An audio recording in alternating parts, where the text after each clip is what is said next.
Okay, before we have our quiet time, let's all get on the same page. If you're in the Sparkly book, it's page 351, the last paragraph. If you're in the second edition, it's page 305, paragraph 3.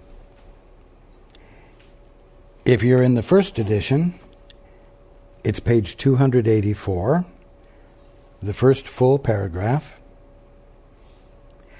If you're reading from the JCIM, it's page 147, the last paragraph. And if you're reading from the CIMS edition, it's page 296, paragraph 18. Okay. Let's take a few moments to be quiet together.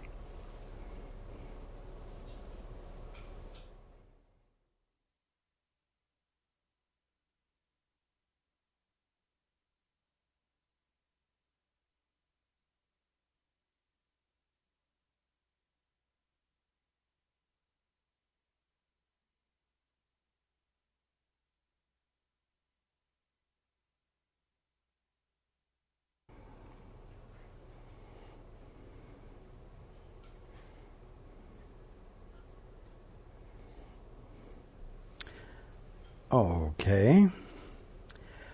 Good evening.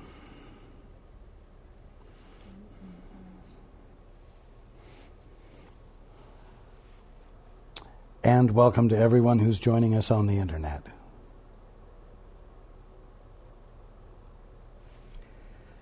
Well, by the time we finish tonight, you might not like me as well as you do right now.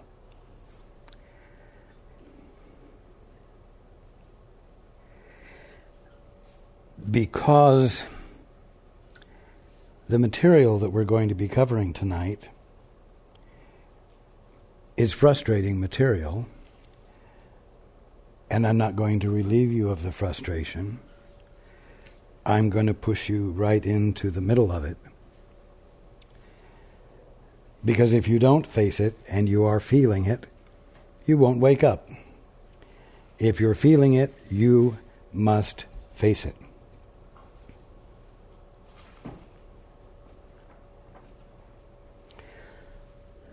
Now,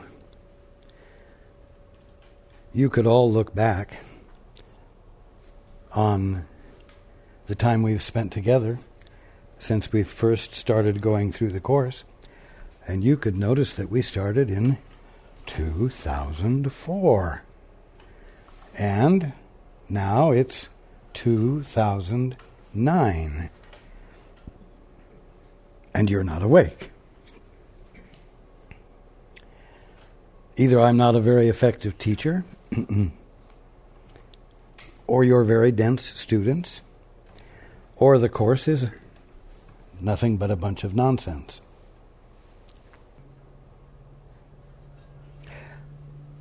Now, the fact is that you're as good a student as you can be, and you're not to be faulted.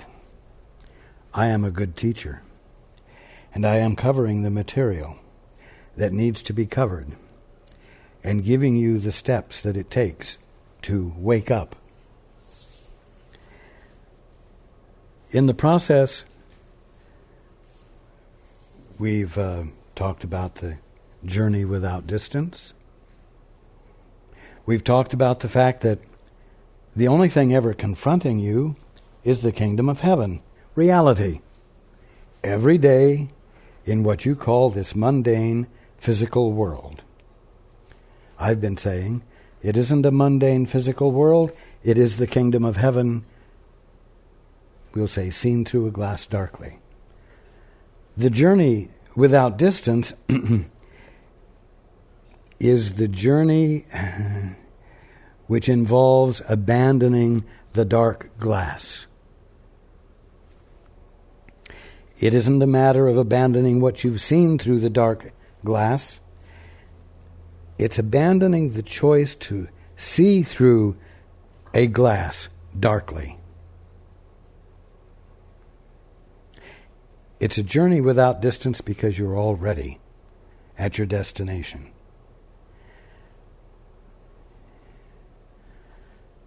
So what does that mean? It means you just don't happen to be letting in the reality of this mundane world, and you're only letting in the concepts about it which your ancestors and you have developed and set into place as a means of understanding and coping with life.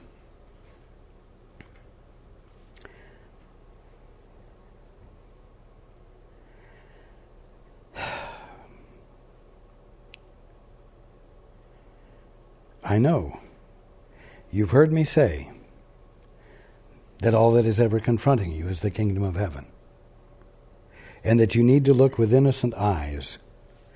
And you may well say, well, over the last 5 years, I have been willing to look with innocent eyes, and I'm still in the same rat race I was. I'm still seeing things as I used to see them. True, there have been some major shifts, and my life isn't as unpleasant as it used to be. But I cannot, for the life of me, indicate to you or anyone else that I have the foggiest idea of what it means to be awake. And then you tell me, it's right in front of me, and it's a matter of how I'm choosing to look at it. And I don't know how to do it any differently. I continue to listen to you because I have hope. But there are times that I do feel hopeless. There are times I think about not listening anymore. There are times I have stopped listening and then returned.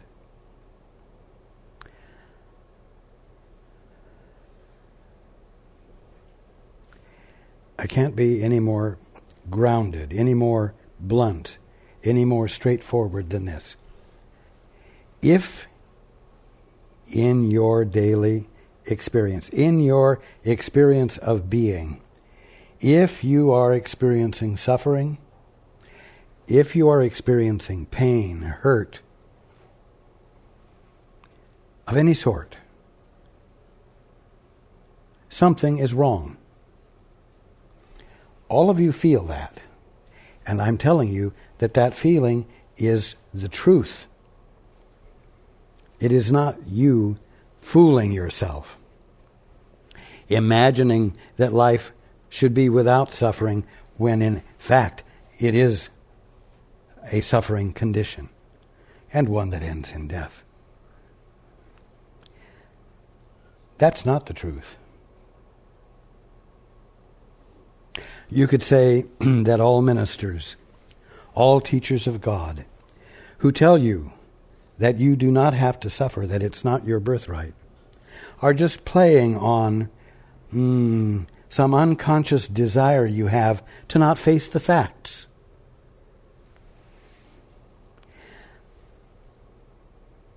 And that's not the truth.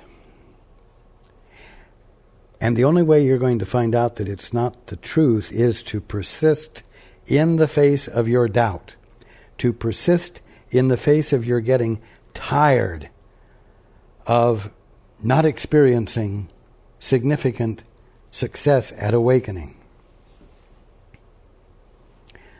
You are going to have to persist because you're standing in the presence of reality. You're standing in the middle of reality.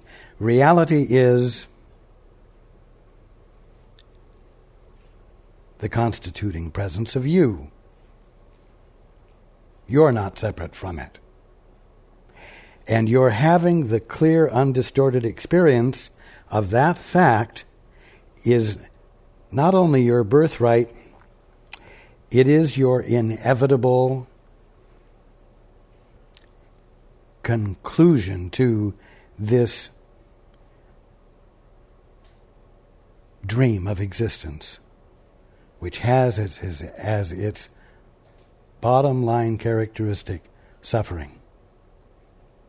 Inseparable from being. Now, we go into the book, and it says, how long can it take to be where God would have you? For you are where you have forever been and will forever be. Now, you can read that sentence quickly and move on and not stay with it and not face what it means and therefore not be frustrated. But it says you are where you have forever been and will forever be. And it follows the sentence that says, how long can it take to be where God would have you? So, you are where you have forever been and will forever be, and that is where God would have you. Now, that doesn't mean that God would have you be in an experience of conflict and suffering.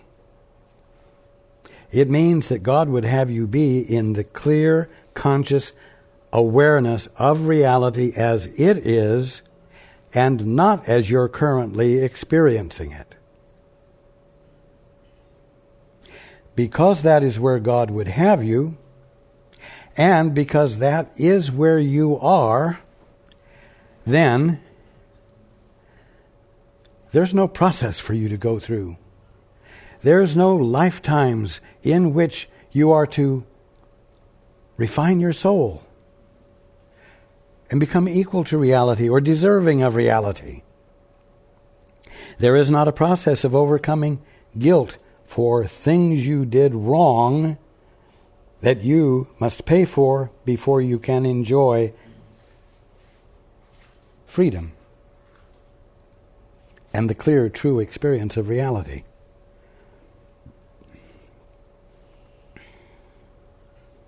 Now, what if you've been a teacher of some of these processes by which your soul gets refined, or your students' souls get refined?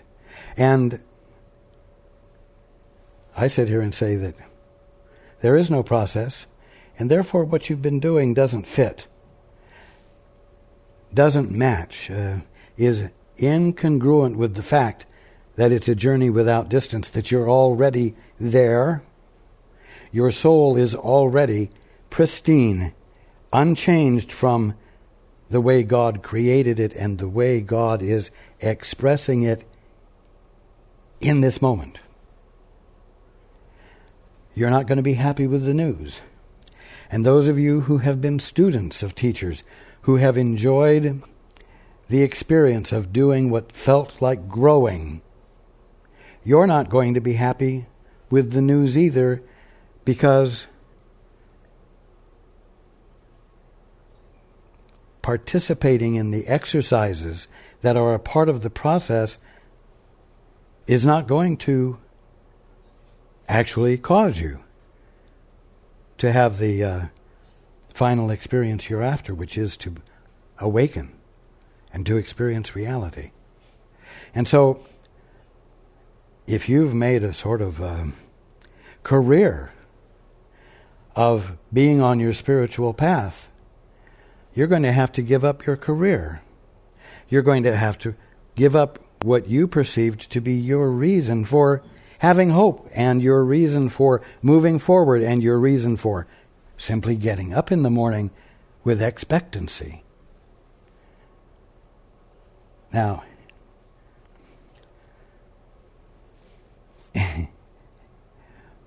without those things, those concepts, those perceptions which you had developed and put in place that made getting up in the morning worth it, how are you going to get up in the morning and feel that it's worth it to have gotten up? What's going to cause you to go to bed at night with anything other than depression? Because what the hell use is it to get some sleep when there's no thing to get up for?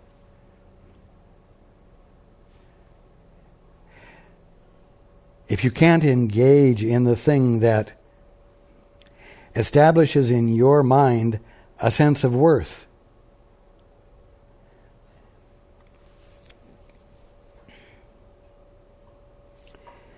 you see, we go on to the next frustrating sentence. All that you have forever.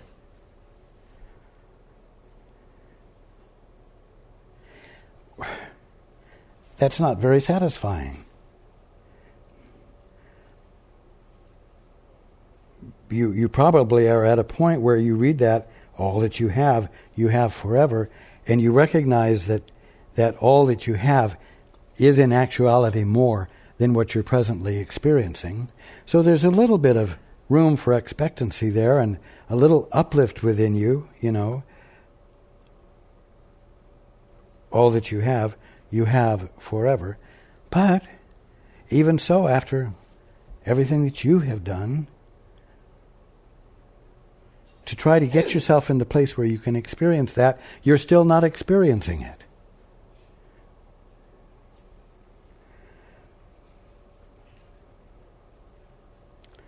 And you know what? When you really take a look at this, and it's not sugar-coated, it makes you angry.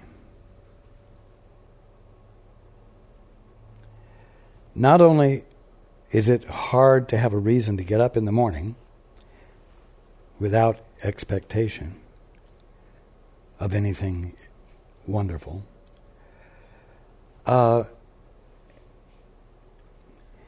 you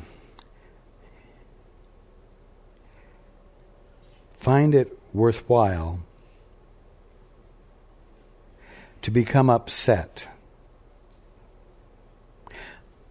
about anything and everything. But first of all, probably that, why didn't anyone tell you that doing all this work to refine your soul wasn't going to get you what you wanted? Why didn't anyone tell you sooner that you don't have the capacity to be an independent authorizer? Now, the fact is that if somebody had told you sooner, you would have gotten frustrated and angry sooner.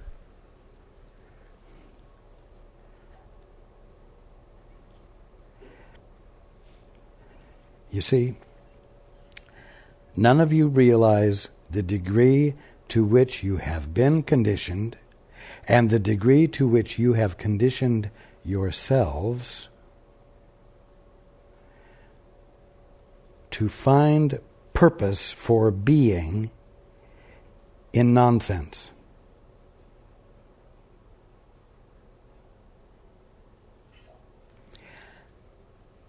And that what isn't nonsense involves your having the opportunity to experience worth and meaning without your having to do a single thing to deserve it. Without having to do a single thing to have it.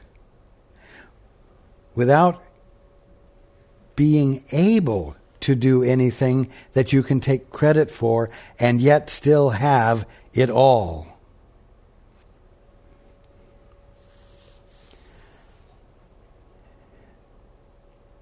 You don't like being faced with a gift that removes any possibility of your being able to get credit for what you've received.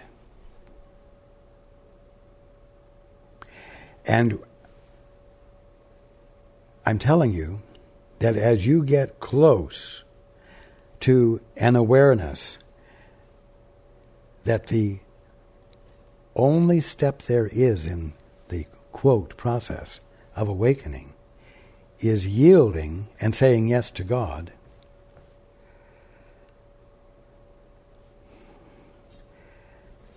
what happens is you become faced with becoming a kept woman or a kept man. Somebody who just has for no good reason.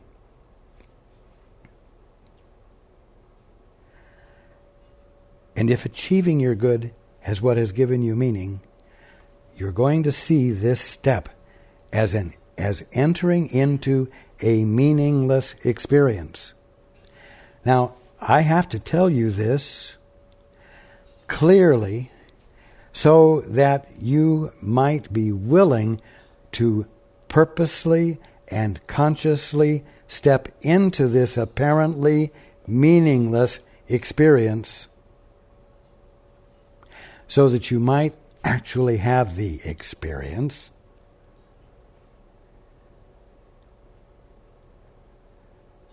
of having all that God is added unto you, because it always has been yours, and it always has been your birthright to be experiencing it. And yet the only way you can experience it is to do an apparently senseless thing. Abandon the intent to engage in acts that establish a worth for you that wasn't fundamentally yours to begin with.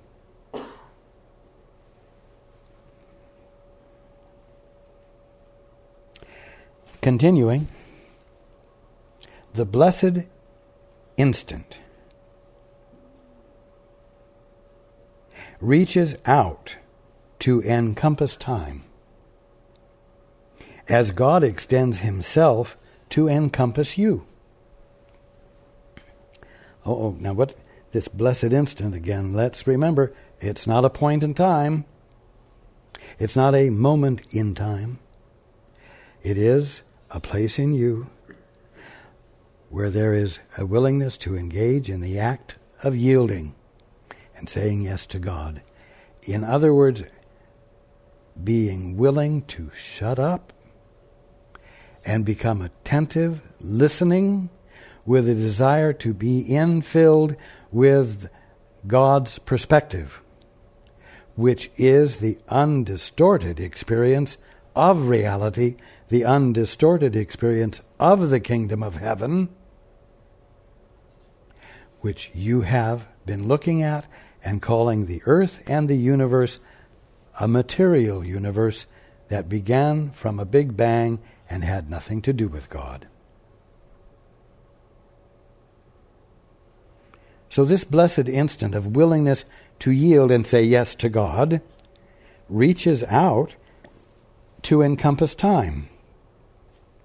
In other words, when you relax and abandon your willful intent to be something that you have created out of whole cloth yourself, out of nothing, and turned yourself into something real,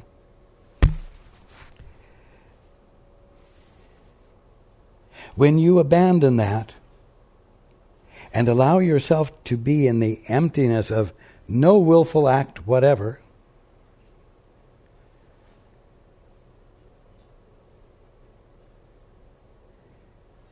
that absence of control, that absence of imagined and created structure within you that you have brought into existence through the use of your logic and your mind, the absence of that will, like silly putty, relax and spread out infinitely, so that it embraces everything, including what you've called time. Because you're not blocking the experience of reality by virtue of your theories and ideas and aggressive acts of willfulness that seemed to give you presence. And in the absence of that false, generated tension that you have called presence, the conscious awareness that you are begins to register with you as the conscious experience of being that is what you are. And it swallows up time.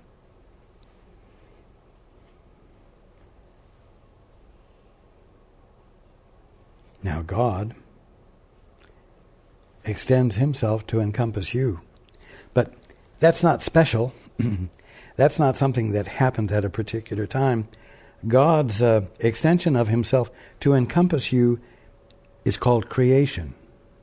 It's called God being you. Now. Infinitely, eternally, forever, uninterruptedly, not even separated enough to say, now. So the blessed instant of your willingness to yield and say yes to God reaches out to encompass time as God extends himself to encompass you. You who have spent days, hours, and even years in chaining your brothers to your egos in an attempt to support it, your egos, and upholds its weakness, do not perceive the source of strength. You thought strength was what you accrued by the skillful manipulation of your brothers and sisters so that they would acknowledge you and bolster your ego and prove that it is valid, that it has existence, and thus make of you a real boy or a real girl.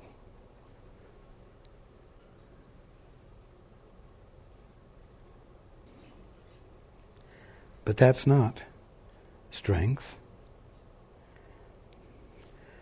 Strength, which we touched on last time, is the unalterability, the absolute unchangeableness of you because of what you are, not because of what you do. And what you are is what God is being, right where you are, in all of his perfection. And therefore, you are invulnerable, not because you have power, but because you're unconflicted in actuality. Because peace is the nature of your being, the substance of your being, and you're not arguing with that fact anymore. That's strength. And it's the absence of fear. Continuing, in the holy instant, you will unchain all your brothers and refuse to support either their weakness or your own. You will no longer try to manipulate them to support your weakness, to strengthen you with a strength that isn't actual. And you will not join them in supporting theirs.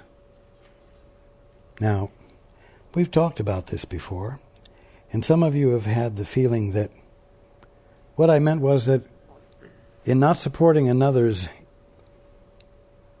weakness or another's ego or another's misperception, that you confront them with their misperceptions. And you say, I will not join you in your bad behavior. I will not join you in this terrible attitude you're expressing. And you convict them of a bad attitude. And you claim they're responsible for it by saying it's their behavior.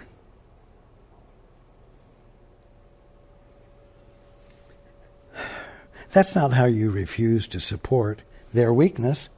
That's how you confirm their weakness. How do you no longer support their weakness?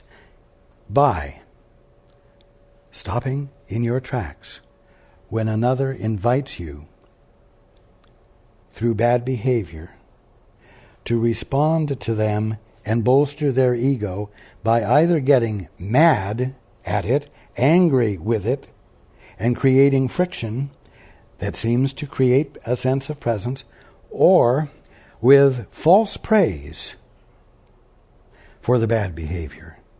That also seems to strengthen it. But in actuality, to not support it means that you've been willing to do the two-step. You've been willing to step back and say, Father, see. Abandon the isolation. Father, see, you're getting ready to yield and say yes to God. Father, what is the truth here? And as I've said before, this doesn't mean what's the truth of his problem, but what does this one need to know? What's the truth that this one is unaware of, which, if he were aware of, he would no longer express himself in this negative manner? Because a fear which is causing the behavior would be put to rest. You see, because clarity was provided and replaced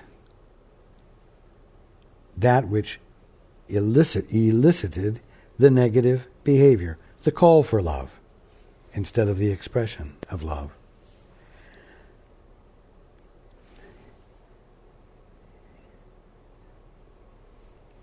Before you confront a brother with his faults, stop long enough to desire to know of the Father what is the missing piece of inspiring and healing truth that this one is unaware of, which, if he were aware of it, would negate his feeling a need to behave poorly. And if you don't get it right away, keep your mouth shut until you do hear what needs to be shared, so that what you say comes out as that which is really an answer, not just a retort that puts them in their place and makes it clear to them that they're wrong and that you're not going to join them.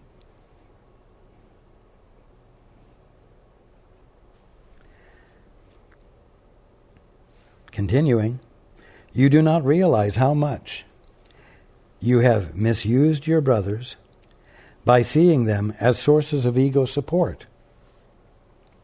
As a result, they witness to the ego in your perception and seem to provide reasons for not letting it go.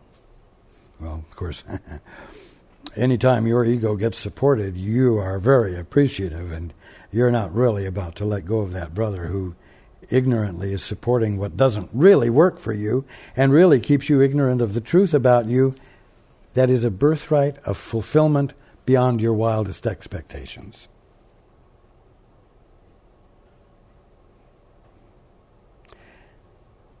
As a result, they witness to the ego in your perception and seem to provide reasons for not letting it go. Yet, and here's the important point, and it's the point that's part of what's frustrating, that you need to look squarely at, yet they are far stronger and much more compelling witnesses for the Holy Spirit. And they support His strength. It is therefore your choice whether they support the ego or the Holy Spirit in you.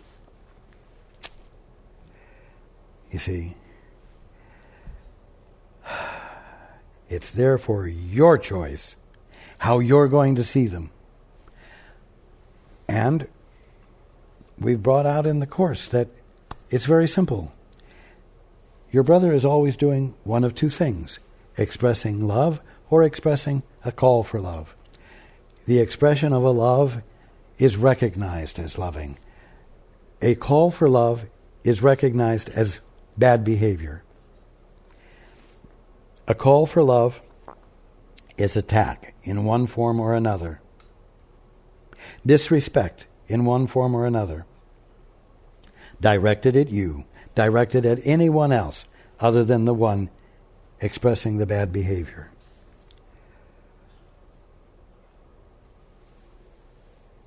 Now, if you want to be a good ego, you're going to interpret the call for love as bad behavior, and you're going to respond with bad behavior. It's very simple. You can do that real easy, very easily. It's habit. It's well-developed habit. In fact, you'll find that as you get close to the point where you are needing to yield and say yes to God because you're at the last step, so to speak, or very near the last step, you're going to find your skill at being angry coming to the foreground. And oh boy, will you be able to dish out bad behavior, bad language, lousy verbalizations of hate. You'll be able to do it so easily, and you'll be inclined to do it about everything. It'll be the way the cat walked across the room, or held his tail, or how come the carpet isn't clean? Why doesn't anybody take care of anything? It will be everything. Because the last expressions of anger at having to let go of what's been meaningful to you, which is that which builds you up in your own mind by your own acts and makes a real boy or girl out of you, letting that go is not a happy thing. It has meant so much to you. It's so deeply ingrained in you that all you know is that it's justifiable to be mad at life itself and vent it. I've talked before about how the ego puts gargoyles up around the gates to the kingdom of heaven to scare you away when you're right there at the threshold. Well, likewise, the ego, your bad habits of expression that are used to build you up in your own mind, they come to the foreground right at the last minute too. And what do? They distract you from remembering that all you're confronted with in actuality is the kingdom of heaven perceived through a glass darkly or perceived truly and clearly. It distracts you from that, and all you see is the justification for being angry. And you can be an angry teenager, or you can be an angry 30-year-old, or you can be a crotchety old man. But it all boils down to the same thing. You don't want to let go of control. You don't want to yield to the way things work. You don't even want to ask how things work.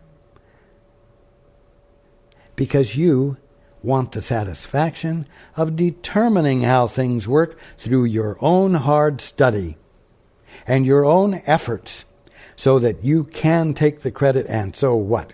So everyone else can be manipulated into confirming for you the way you want to see things and the way you want to believe things are.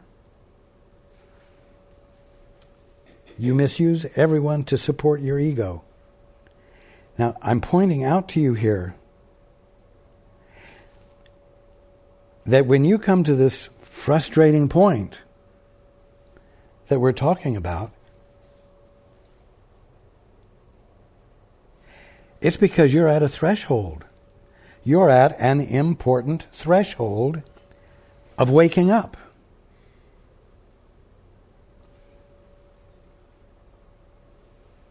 And unbeknownst to you, or kept well hidden from your sight by you, You willingly engage in reactions,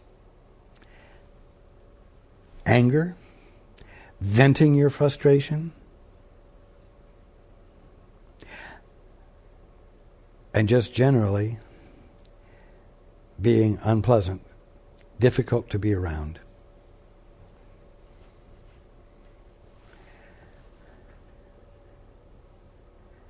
Now, I'm going to back up. You do not realize how much you have misused your brothers by seeing them as sources of ego support. As a result, they witness to the ego in your perception and seem to provide reasons for not letting it go. Yet they are far stronger and much more compelling witnesses for the Holy Spirit. Yeah. And when you're angry and frustrated, you say, oh, yeah, right. That slob over there, he doesn't know his ass from a hole in the ground, and he doesn't behave well. He doesn't even keep himself clean. He doesn't know a thing about God. He doesn't even have a respectable job. And listen to you. Listen to the anger in you. Listen to how you're misusing your brother by determining him to be something other than that which is strengthening the Holy Spirit. By determining that he is not what he is, and believing your determination, and laying it on him. Oh, maybe you don't say anything to him, but you know what? In the absence of your true apprehension of him, you are absent from his experience as that which elicits from him what's true about him. And so, where you are in his experience is a place of emptiness. You're not going to get involved with him. He knows you're not involved with him and don't want to be involved with him. And so he's faced with that absence of you performing your function of recognizing God right there where your brother is. So your brothers are far stronger and much more compelling witnesses for the Holy Spirit, and they support his strength. It is therefore your choice whether they support the ego or the Holy Spirit in you.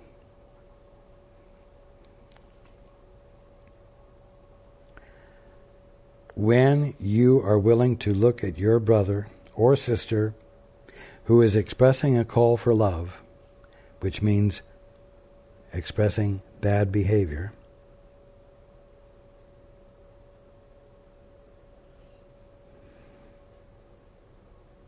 you are putting yourself in the first stage of being willing to ask God for what the truth is there where your brother is.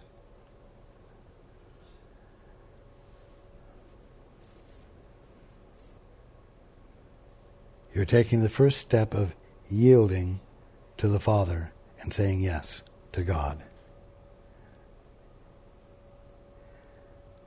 So, it is therefore your choice whether they support the ego or the Holy Spirit in you, and you will know which you have chosen by their reactions.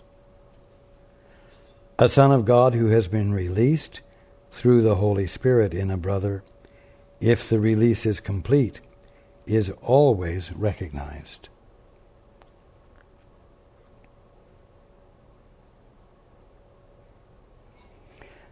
When you are expressing love, and that expression of love is in no way manipulative for the purpose of bringing about some end goal that is to your benefit, it is felt for what it is by a brother, and that brother feels blessed and opens his mouth and acknowledges his joy, and you can hear by his response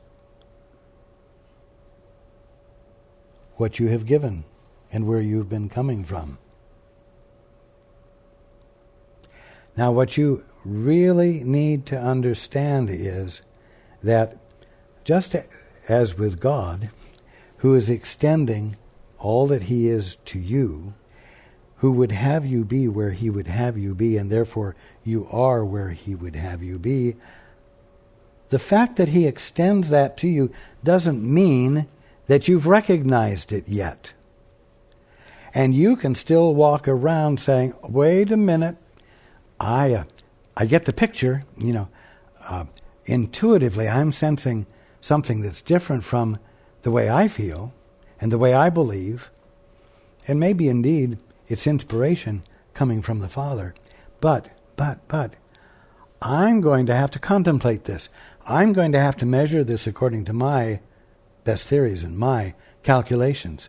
And I'm going to have to come to my own conclusions about it. And all the while you're doing that, you're not standing in receipt of what's being given because you want to be in charge. And when you make a gift to a brother who is still insisting upon not receiving it without running it through his particular mental sieve, his behavior will not reflect back to you the nature of the gift you've given.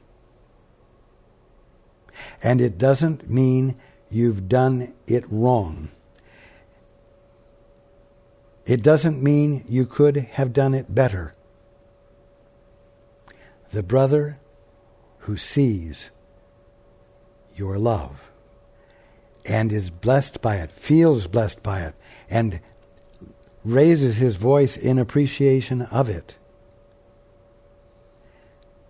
that's because you did something right and he did something right.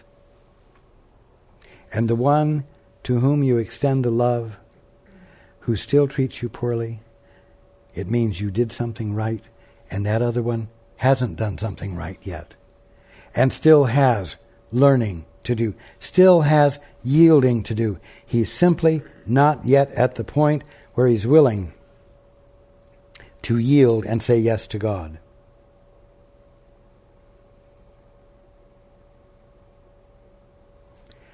Making the gift does not constitute a means of controlling your brother or sister into their good, any more than God's gift to you is a means God has for controlling you into your good.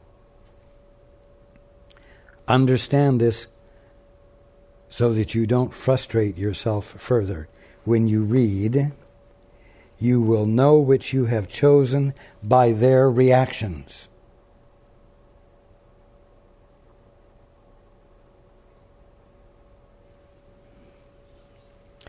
If your brother is stubborn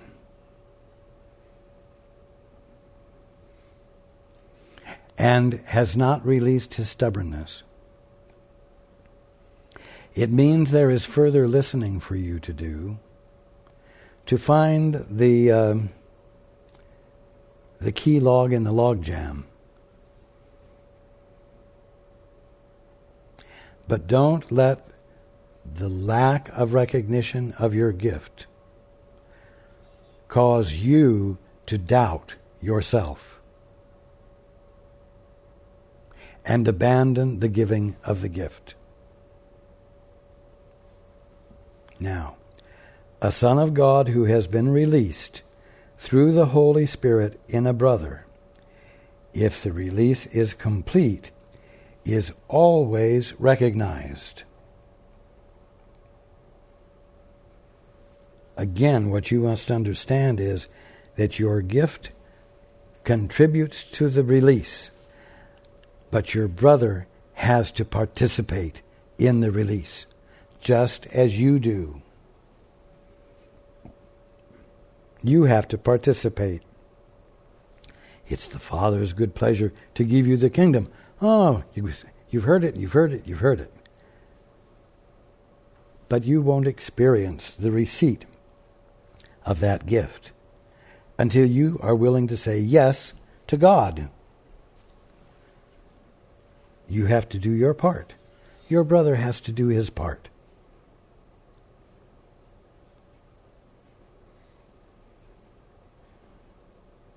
A son of God who has been released through the Holy Spirit in a brother, if the release is complete, is always recognized. He cannot be denied. As long as you remain uncertain, it can be only because you have not given complete release. Oh, isn't this frustrating? I'm doing it. And I'm still not seeing the fruit of it. I'm doing it. And I'm getting tired of doing it. And I'm getting upset.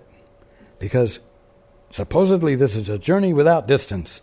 And I'm already at my destination. You see, and the frustration and the anger builds.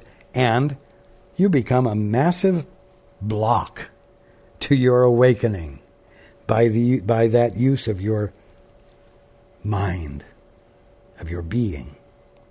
And you've got to arrive at a point where you say, I won't do this anymore. I am going to persist. I'm going to persist in yielding and saying yes to God. I am going to continue to listen. Forever if I have to, if it takes forever.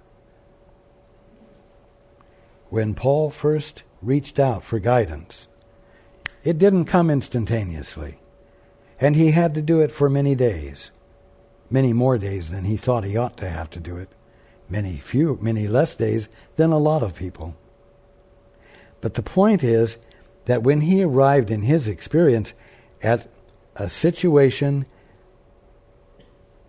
that was utterly frustrating because he no longer had control, he finally had arrived at a point where he would be serious about saying, by yielding, he would be serious about yielding and saying yes to God. Serious enough to persist day after day after day after day after day, because he had arrived at a point where there really was nothing better to do, because nothing was being presented to him to do.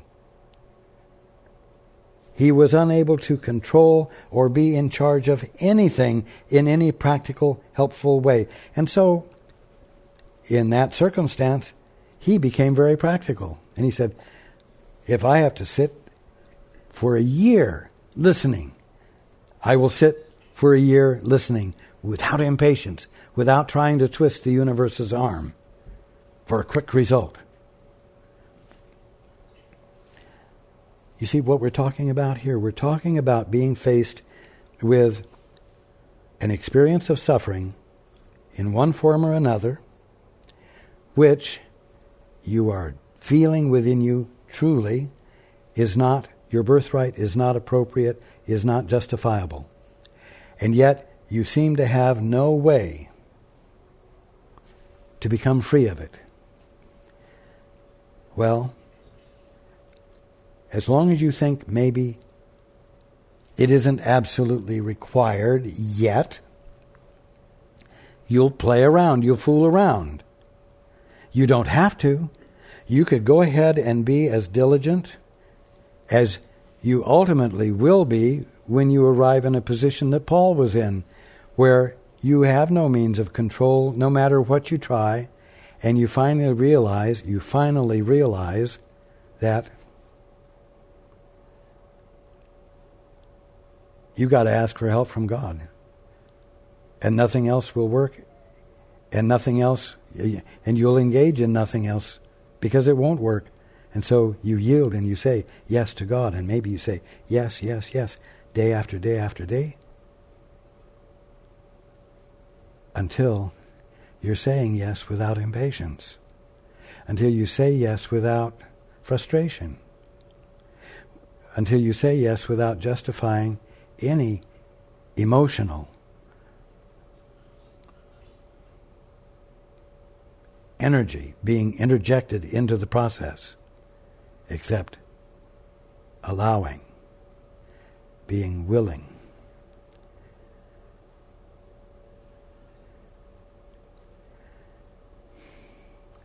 I know you can get through your day tomorrow doing it the way you've always done it.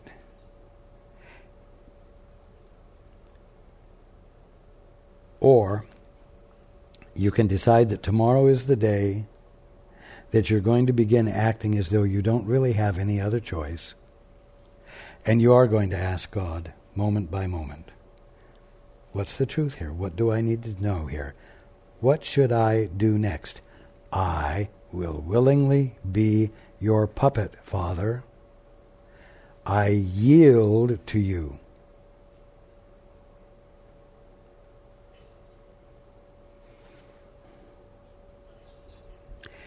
As long as you remain uncertain, it can be only because you have not given complete release. You see, you're still holding on to some strings of authority and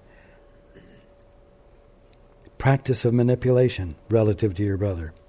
And because of this, you have not given one single instant completely to the Holy Spirit. You haven't said yes to God. For when you have, you will be sure you have. You will be sure because the witness to him, your brother, will speak so clearly of him, God, that you will hear and understand. Now,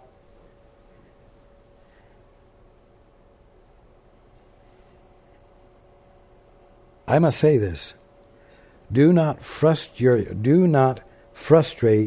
yourself by picking the potential witness to God who is still refusing to acknowledge God in you and the love you are expressing.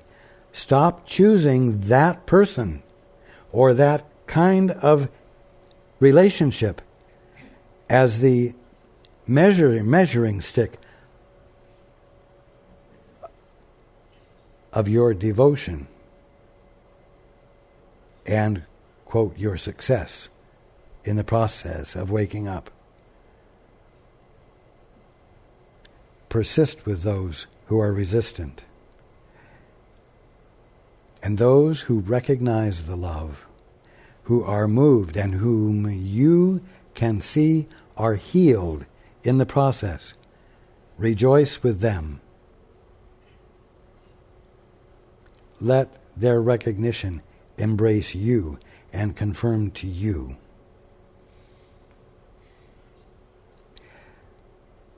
that you're actually moving past the inclination to indulge in frustration and anger and justify all the means you have at your beck and call to avoid waking up.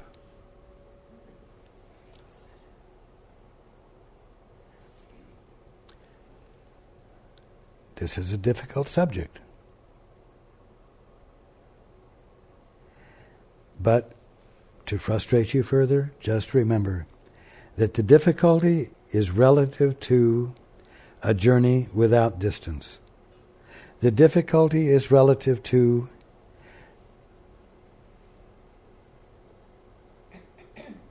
the difficulty you're having in being willing to see the kingdom of heaven right where the world and universe, as you have known it, seems to be. And so it's not complicated, and it's not really difficult. So persist, and use some self-discipline this week. And I look forward to being with you next week.